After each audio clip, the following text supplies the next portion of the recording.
اللہ کے نبی صلی اللہ علیہ وسلم نے فتنے کے دور کے بارے میں ایک لمبی حدیث بیان کی ہے جو حضرت حذیفہ رضی اللہ تعالیٰ عنہ کی ہے، جس میں آپ نے بتایا کہ مسلمان مختلف احزاب میں تقسیم ہو جائیں گے، کئی گروہ ہو جائیں گے مسلمانوں کے۔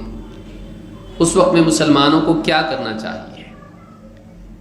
اس حدیث کے الفاظ آپ صلی اللہ علیہ وسلم سے صحابہ حضرت حذیفہ رضی اللہ تعالیٰ نے پوچھا، کہا کہ کیف اصنع یا رسول اللہ، اس فتنے کے اختلاف کے دور میں کیا کروں اللہ کے رسول؟ آپ نے فرمایا ان ادرکت ذلک، یعنی کہا کہ ان ادرکت ذلک، اگر میں یہ فتنے کا دور پاؤں تو میں کیا کروں؟ آپ نے فرمایا تسمع وتطیع للامیر، مسلمانوں کا جو امیر ہے، امیر المؤمنین ہے، حاکم ہے، تو اس کی سن اور اس کی مان، اس کی بات، اس کا حکم سن اور اس کی فرما برداری کر۔ وَإِن ضُرِبَ ظَهْرُكَ وَأُخِذَ مَالُكَ فَاسْمَعْ وَأَطِعْ، چاہے تیری پیٹھ پر کوڑے برسائے جائیں، تیرا مال چھینا جائے، پھر بھی تو اس کی بات سن اور اس کی فرما برداری کر رہے ہیں۔ اس حدیث کو امام مسلم نے روایت کیا ہے کتاب الامارہ میں۔ ابو داؤد کے الفاظ کیا ہیں؟ آپ نے فرمایا فَإِن كَانَ لِلَّهِ فِي الْأَرْضِ خَلِيفَةٌ، اگر زمین میں اللہ کی طرف سے کوئی خلیفہ مقرر ہو، جَلَدَ ظَهْرَكَ وَأَخَذَ مَالَكَ فَالْزَمْهُ، چاہے وہ حاکم، وہ خلیفہ، وہ مسلمانوں کا امیر تیری پیٹھ پر کوڑے برسائے، تیرا مال چھین لے، پھر بھی تو اس سے چمٹا رہ، اس سے جڑا رہ، اس سے ہٹ کے خروج مت کر۔ وَإِلَّا قُمْتَ وَأَنْتَ عَاضٌ عَلَى جَذْلِ شَجَرَةٍ، اور اگر یہ نہ ہو، حاکم بھی نہیں مسلمانوں کا، تو پھر تو کیا کر، تیرے بس میں ہو تو کسی پیڑ کی جڑ پکڑ کے اس کو چباتا رہے۔ تو یہاں پر یعنی اللہ کے نبی صلی اللہ علیہ وسلم نے یہ بات بتائی کہ اگر مسلمانوں کا حاکم موجود ہے اور وہ ظالم ہے، تب بھی اس کے خلاف خروج نہیں کر سکتے۔ عام ذہن کیا ہے؟ اگر حاکم اچھا ہے تو ٹھیک، اگر وہ ظالم ہے، اگر اس میں بگاڑ ہے، اس میں کوئی خرابی ہے، تو پھر ہم کو اس کو ہٹا کے دوسرے کو لانا چاہیے۔ اب اس کو ہٹو بولے تو ہٹنے والا تو ہے نہیں، تو کیا کرو، اس کے خلاف خفیہ یا ظاہری، ظاہراً یا چھپ کے اس سے یعنی اس کے خلاف بغاوت کی جائے۔ تو یہ جو چیز ہے یہ اسلام میں جائز نہیں ہے۔ ابن حجر رحمۃ اللہ علیہ فرماتے ہیں کہ خلق قرآن کا جب فتنہ اٹھا،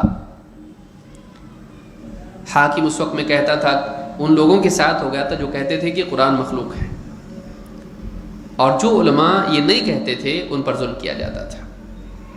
امام احمد ابن حنبل کے بارے میں ابن حجر رحمۃ اللہ علیہ فرماتے ہیں کہ ان کو باندھ کے ایسے کوڑے مارے جاتے تھے کہ اگر ہاتھی کو باندھ کے اگر اس کو مارا جاتا تو وہ رسی توڑ کے بھاگ جاتا، لیکن امام احمد ابن حنبل ڈٹے رہے کہ قرآن مخلوق نہیں ہے، قرآن اللہ کا کلام ہے۔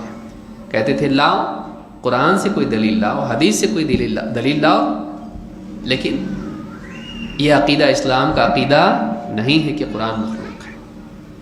بظاہر ہمارے لیے کوئی بڑی بات نہیں ہوگی کہ بھائی اتنی سی بات ہے، اس میں کیا مسئلہ ہے، لیکن دین کی حفاظت کرنا یہ جان کی حفاظت سے زیادہ ہے، خاص طور سے ایسے لوگ جو لوگوں میں اسوہ اور مقتدیٰ لوگوں کے ہوں۔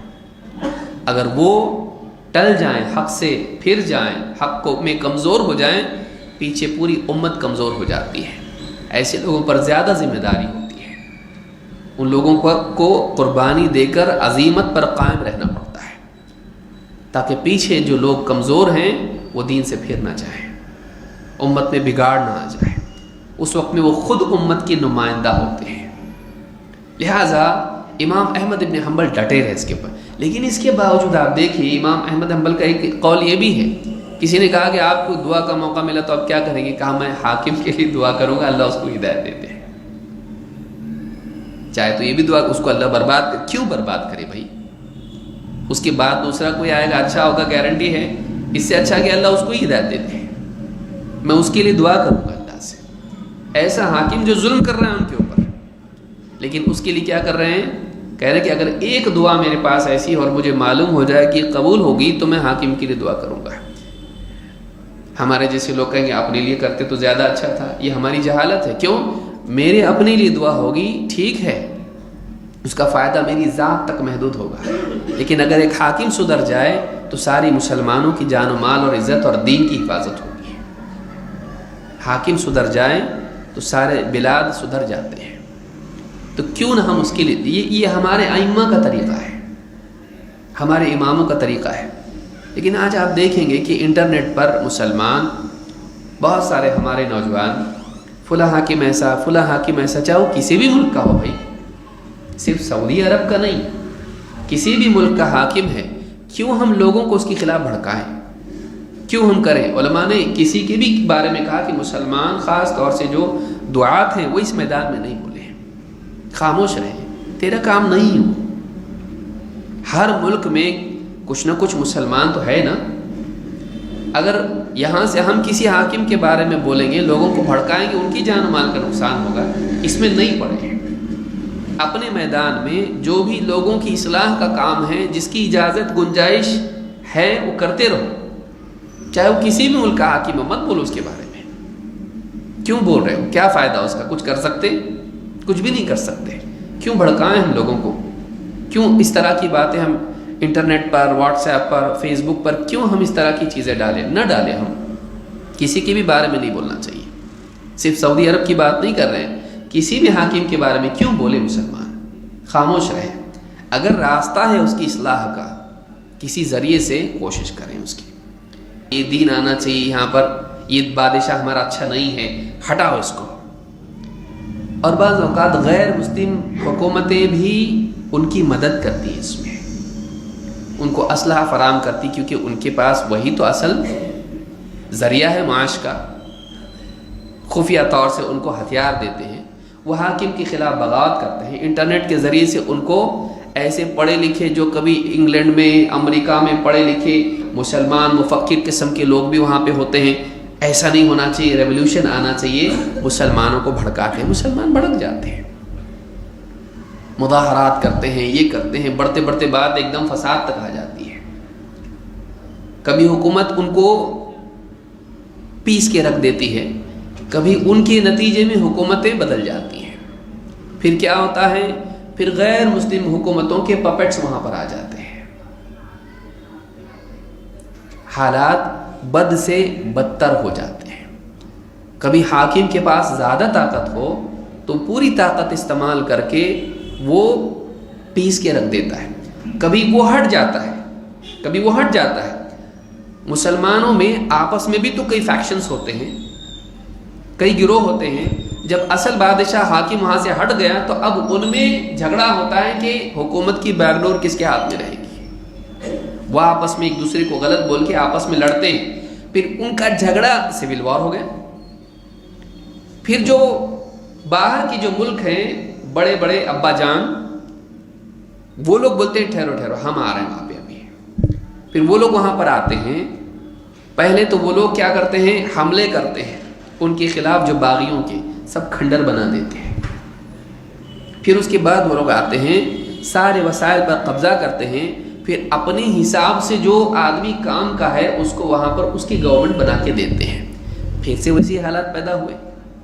پہلے گھر میں مسئلہ تھا، اب باہر کے لوگ آ کے جیسا چاہے فیصلہ کریں گے۔ آپ سوچئے حالات بد سے بدتر ہوتے، پھر پانی، کھانا، میڈیسن اور لوگوں کے گھر اور نہ جانے کتنی ساری چیزیں، سب تباہ ہو کے رہ جاتا، ہاتھ میں کچھ بھی نہیں آتا۔ اور یہ ایک نہیں ہے، یہ ریپیٹ ہوتے رہتا، لیکن آنکھ نہیں کھلتی۔ اس لیے علماء اس سے منع کرتے ہیں۔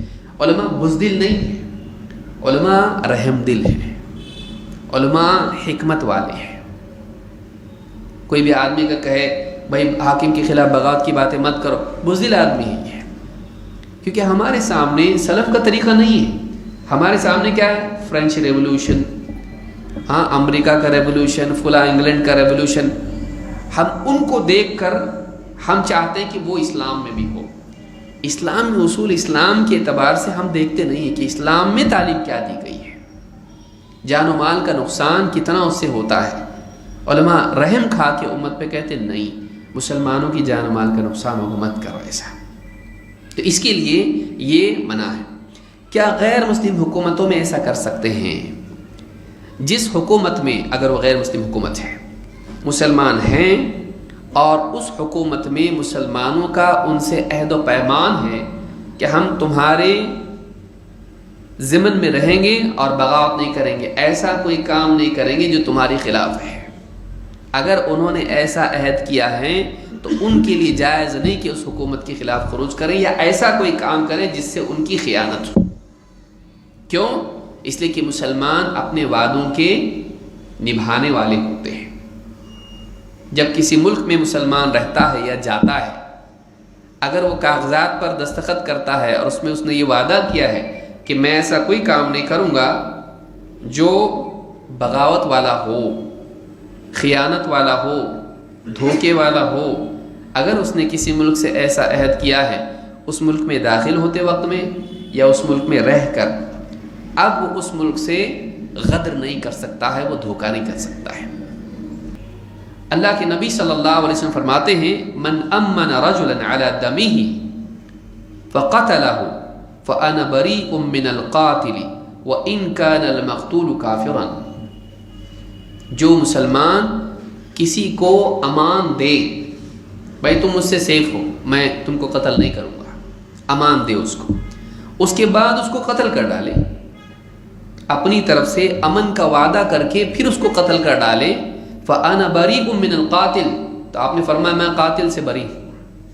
اللہ کے نبی صلی اللہ علیہ وسلم کہہ رہے میں اس سے بری ہوں، میرا اس کا کوئی لینا دینا نہیں، میں اس کی ذمہ داری نہیں لے سکتا۔ انا بریء من القاتل وان کان المقتول کافرا، چاہے جس کو اس نے قتل کیا ہے مسلمان نے وہ کافر کیوں نہ ہو۔ کسی کافر کو کہا کہ بھائی تم کو میں قتل نہیں کروں گا، اپنا دونوں کا کوئی جھگڑا نہیں، ختم، تم کو مجھ سے کوئی خطرہ نہیں، ٹھیک، اب اس کے بعد دھوکے سے مار ڈالا اس کو۔ اگر ایسا کرتا ہے تو کیا کہا کہ میں اس سے بری ہوں، چاہے جس کو قتل کیا ہے وہ کافر کیوں نہ ہو۔ امام نسائی نے اس کو روایت کیا اور صحیح الجامع صغیر میں حدیث نمبر 6103 پر شیخ البانی کہتے ہیں کہ حدیث صحیح ہے۔ اسی طرح سے اگر دو ملک ہیں، ایک مسلمان ملک ہے ایک کافر ملک ہے، دونوں کا معاہدہ ہے، جنگ نہیں، دونوں کا معاہدہ ہے، پھر اگر کوئی مسلمان اس ملک کے کسی آدمی کو قتل کرتا ہے، مان لو اس ملک کا آدمی مسلمان ملک میں آیا، بزنس کے لیے آیا، ٹورسٹ کے طور پر آیا، اب اس مسلمان نے کیا کیا، اس کو اٹھا لیا، کڈنیپ کر لیا اور اس کو کیا کیا، قتل کر ڈالا، تو ایسی صورت میں کیا، یا اس ملک میں گیا جس سے مسلمانوں کا عہد ہے، معاہدہ ہے، ٹریٹی ہے، پیس ٹریٹی ان کے ساتھ میں ہے، یہ مسلمان اس ملک میں گیا غیر مسلموں کے اور وہاں پر جا کر کسی غیر مسلم کو قتل کر ڈالا، اس بارے میں کیا ہے؟ اللہ کے نبی صلی اللہ علیہ وسلم فرماتے ہیں من قتل معاہدا، جو کسی معاہد کو قتل کرے، جس سے مسلمانوں کا معاہدہ ہے، ایسے کسی آدمی کو قتل کرے، ایسے ملک کے کسی ایسی حکومت کے کسی شخص کو، چاہے وہ گورنمنٹ میں کام کرتا ہو یا پبلک میں سے ہو، کیونکہ وہ معاہد ہو جاتا ہے، اگر اس کو قتل کر ڈالے لم یرح رائحۃ الجنہ، اس کو جنت کی خوشبو بھی نصیب نہیں ہوگی، لم یرح رائحۃ الجنہ وان ریحها لیوجد من مسیرۃ 40 عاما، حالانکہ جنت کی خوشبو 40 سال کی دوری سے محسوس ہوتی ہے، جنت سے 40 سال دور ہیں تو بھی جنت کی خوشبو آتی، ایسا آدمی جنت کی خوشبو بھی نہیں پائے گا، یعنی جنت میں داخلہ تو دور، جنت کے قریب بھی نہیں جائے گا۔ اس حدیث کو امام بخاری، نسائی اور امام احمد اور ابن ماجہ نے روایت کیا ہے اور صحیح الجامع صغیر میں بھی شیخ البانی اس کو ذکر کیا ہے۔